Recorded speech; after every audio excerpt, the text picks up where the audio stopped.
Ladies and gentlemen, my name is Keith. Thank you for joining me today. I just came back from the Toronto Film Festival, and it's going to be my goal, my duty, my honor to bring you all of the movies that I saw, the good, the bad, and the ugly, in review format. And let's start off with one of the best, Sicario.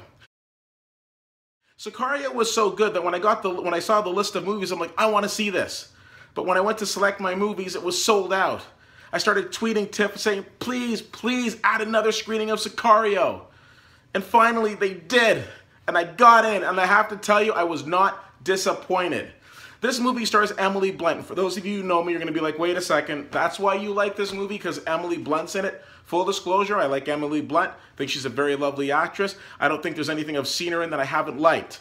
Now, when I think of Emily Blunt, and I think about how sweet she is and how lovely her characters are, like salmon fishing in the Yemen and the Adjustment Bureau, you start to think that Emily Blunt is kind of like the British version of Anne Hathaway.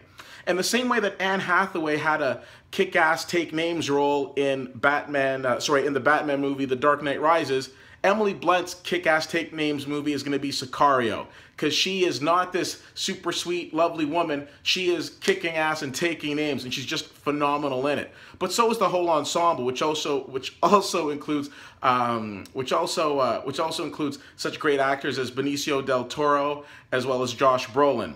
Now we meet Kate, Emily Blunt's character, at the beginning of this movie. She's on a kidnapping task force for the FBI, and she stumbles upon an extremely gruesome house with body upon body upon body wrapped up in plastic bags. Drug cartel. So the next thing you know, she's brought in by this government agency to help fight the war on drugs. Now, if you remember the movie Traffic from several years ago, directed by Steven Soderbergh, we pretty much learned, and I think we've learned for a long time, not just in that movie, but a lot of times the whole war on drugs, it's kind of an uphill battle. And this movie's no different. What is different about this movie compared to other war on drug movies is it is probably the most intense war on drug movie you're going to see. It's probably one of the most intense movies you're going to see this year. From the beginning frame until the end frame, you are on a ride. You are on a ride, so hold on with both hands onto your seat, onto your armrests, whatever, because it is so intense. What makes this movie so intense is the fact that we have a director who was daring to push the envelope and push the limits. We are seeing Emily Blunt tested in ways that we've never seen her before. We are seeing her acting go from beyond the cutesy, sweet girl into this absolutely amazing, badass woman. We're seeing these actors play roles that I think that they were just meant to play, because as you're watching the movie, you start to forget that you're watching acting, because it actually feels like you're watching some sort of a 48 hours Dateline type special.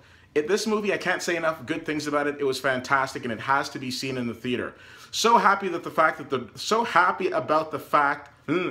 director of this movie is Canadian. He did such an amazing job with this movie, and very, very impressed with it.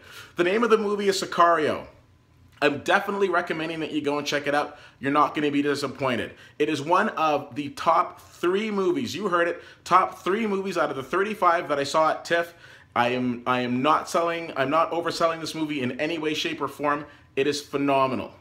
My name is Keith. As always, you can reach out to me at CFL_fan on Twitter, Facebook.com/WittyWhittier, and WittyWhittier.com. Check this movie out. It is probably going to be the best thrill ride that you've had in a long time. Emily Blunt, not to be trifled with. Josh Brolin, Benicio del Toro, absolutely fantastic. Denis Villeneuve, proud that he's a Canadian director. I think that pretty much sums it up. Thank you so much for checking this out, and I'll see you at the movies.